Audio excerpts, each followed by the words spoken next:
جی السلام علیکم۔ آج ہم ایسے کلمات جانیں گے، ان کلمات کو اگر آپ پڑھیں گے تو یہ میزان میں بھاری کلمات ہیں۔ ہم اس کی فضیلت اور اس کا ترجمہ جانیں گے۔ کلمے کے الفاظ ہیں، یہ عربی کے الفاظ ہیں، آپ نے ان کا اسکرین شاٹ لے لینا ہے، میں کمیونٹی میں بھی شیئر کر دوں گا۔ اس کا ترجمہ اور اس کی حدیث جانتے ہیں۔ ترجمہ: پاک ہے اللہ کی ذات اور اسی کے لیے ساری تعریف ہے، اس کی مخلوق کی تعداد کے برابر، اس کی ذات کی خوشنودی کے برابر، اس کے عرش کے وزن کے برابر اور اس کے کلمات صفات کی سیاہی کے برابر۔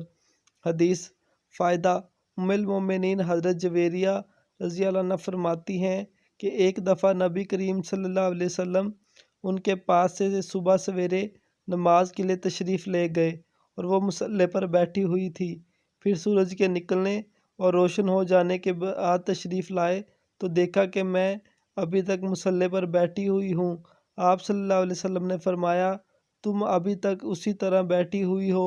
میں نے کہا، جی ہاں۔ آپ صلی اللہ علیہ وسلم نے ارشاد فرمایا، میں نے تمہارے پاس سے جانے کے بعد مذکورہ 4 کلمات 3 مرتبہ کہے، اگر ان کو تمہارے آج کے تمام اذکار کے مقابلے میں وزن کیا جائے تو وہ کلمات بھاری ہو جائیں گے۔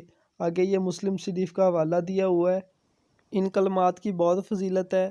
آپ نے ان کو صبح کی نماز کے بعد 3 مرتبہ پڑھنا ہے۔ احتیاطاً آپ اس کو شام بھی پڑھ سکتے ہیں۔